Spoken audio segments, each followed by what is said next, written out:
Giants are traveling to New Orleans. Very interested to hear what you have to say about this one. Giants coming off of a win with Jackson Dart. The Saints have looked competitive, but still don't have a win yet. If this one was in New York, I think people would easily be taking the Giants, but it's not. It is in New Orleans. So what are we talking about here? And then at the end of it, we're going to get to whether or not we think the Saints are going to get their first win of the season. So we know the Saints have struggled to throw the football, obviously, between their pass protection not being great, and obviously their quarterback situation isn't great. Starting Spencer Rattler another week, maybe we'll see Tyler Shuck eventually. But I think last week against the Chargers, and all the story was about Jackson Dart and the offense, and obviously the defensive line dominating the Chargers with a lot of injuries. But to me, it's that their secondary, which they spent a lot of money on this offseason, they've spent a lot of resources to fix over the last 2 years. This was the first week last week that the Giants secondary looked like a more functional unit, right? Andrew Phillips obviously was the star of the show. He had an interception. We've seen Cordell Flott now is basically inserted as the starter over Deonte Banks. Paulson Adebo trying to figure out a new system. Holland and Nubin on the back end. 72.9 coverage grade last week for the Giants. Phillips had one interception. Dexter Lawrence with the interception at the line of scrimmage. That obviously helps a lot. And only 3 explosive plays allowed. One of them was at the very end of the game, the last play of the game, so that doesn't hurt you too much. Really, the only big mistake that they made was the big Quentin Johnston touchdown at the end of the first half. The Giants' secondary was a lot better in that game. And look, sometimes I criticize them for playing a lot of man-to-man coverage, but it worked for them last week, and we could see them take that same approach this week, although be careful with that because Spencer Rattler has been taken off scrambling a little bit. But I think if the Giants get another performance like this out of their secondary, knowing what we know about their defensive line and how they force quarterbacks to get rid of the ball quickly, and I think that's what happened to Justin Herbert last week. He didn't have time to stand back there for 3.5 seconds and chuck the ball downfield because that defensive line is coming at you. So again, you're always marrying the pass rush and coverage together, and they do affect each other's performances. Last week was the first time that we saw those two things really sync up against an opposing offense, and a darn good one with the Chargers, albeit they have offensive line injuries. I think a similar dynamic needs to be had if they're going to go on the road and get a win. Their secondary was good last week. I'm looking for them to stack good performances together. Yeah, and I think that the Saints, you mentioned Rattler's rushing ability, but I think that it's been just a total team effort when it comes to rushing the ball pretty well. Quietly, the Saints have the 6th highest rushing grade of any team in the NFL at a 77.9.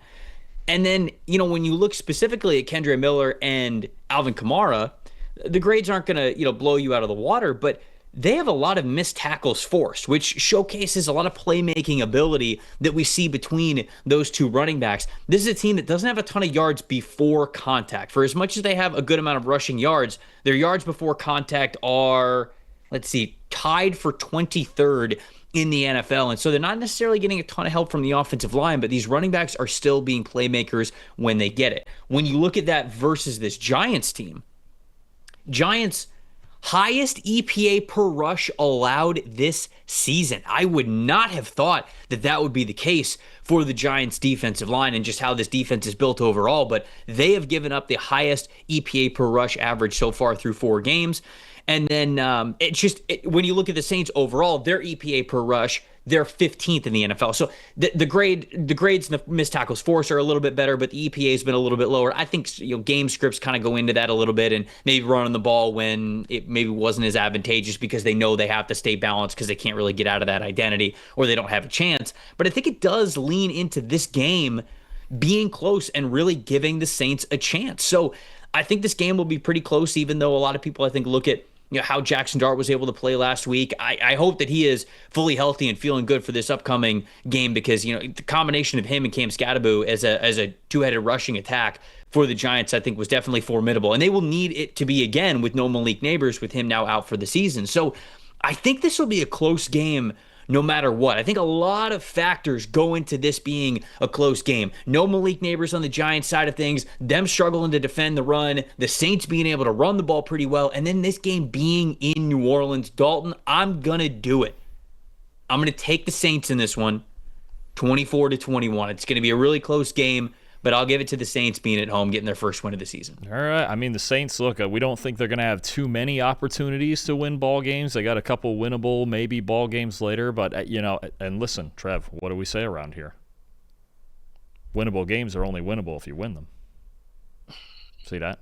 That's very true. It happens once a week. Proud of you leading into it. We got to work it in once a week. Okay, but here's the thing for me. The Giants, and it's good you mentioned the Saints run game. I think the defensive line hasn't been the big concern, but they're struggling to tackle, and their second-level guys have been kind of hurting them so far when it comes to run defense. Tyler Nubin's missed 4 tackles in run defense. Micah McFadden has not played hardly at all this year. That's a starting linebacker. That's what they rely on him for. But I think a big concern for me with the Saints is still this offensive line, and now Cesar Ruiz is going to be out for a while, the right guard, and having to block Dexter Lawrence on the inside is never fun, and Abdul Carter broke out in a big way. I think the Giants' D-line controls this game. I think they find a way to run the football again with Cam Scadaboo and Jackson Dart. I think it's going to be a hard-fought defensive kind of game because Brandon Staley's got the Saints defense at least playing respectable football, right? And obviously the Giants still don't have Malik Neighbors, but I'll take the Giants 20-17.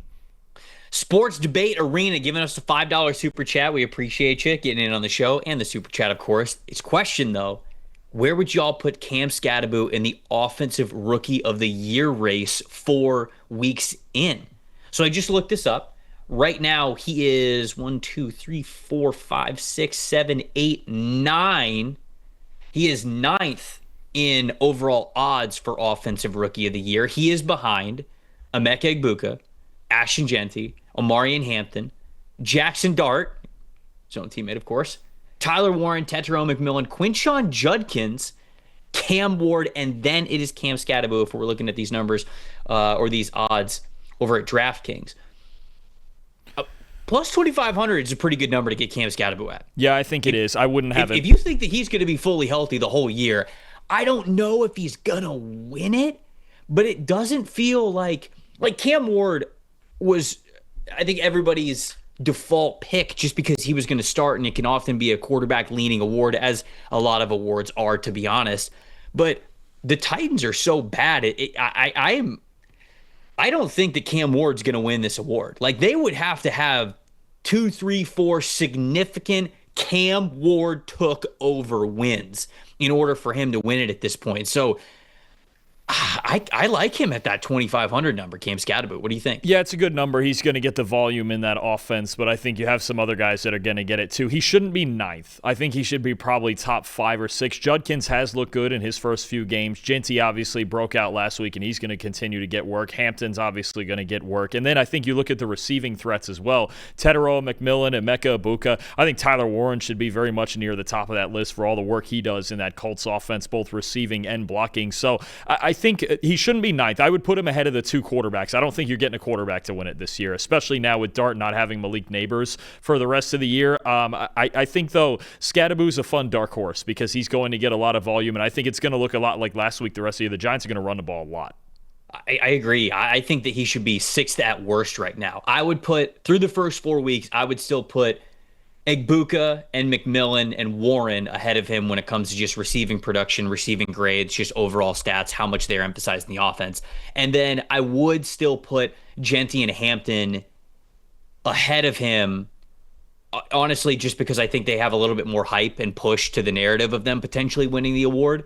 But Cam Scadaboo is right after that. I would put him ahead of Jackson Dart, ahead of Quinshon Judkins, ahead of Cam Ward. He's 6th to me at worst, and I think that you can make an argument of him even maybe being a little bit higher on that list because he's also somebody that they're going to use him in the receiving game as well. Like, he's not just going to be a bruiser type of running back. I mean, he'll get in the end zone, he'll give you those crazy yards after contact plays that we've already seen this season that we saw a lot at Arizona State, but he'll also give you some work as a receiver too. So I do like that. I do like that there. Now, so we're sitting here talking about it on the show. We're doing what we shouldn't be doing because remember on Monday, you called out the fact that Puka Nacua was plus 50,000 to win MVP, and then an hour after the show got done, his odds got cut in half, and now it's 25,000. So maybe we should be saving this stuff for after the show to make sure if we want to get a bet in, we can get a bet in. Oh, no. We got to learn. We got to learn. Certainly, whoever asked that question there is now feeling like, okay, at least there's some value on Scadaboo. He's going to be the one that goes and puts a bunch of money on it and moves the line is what's going to happen.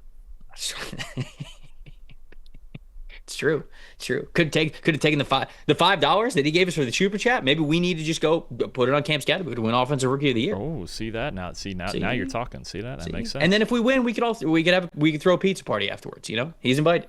Well, that's the answer. Pizza's the answer to everything, Trev. We all know that. That's why I said it. Exactly. That's why I said it.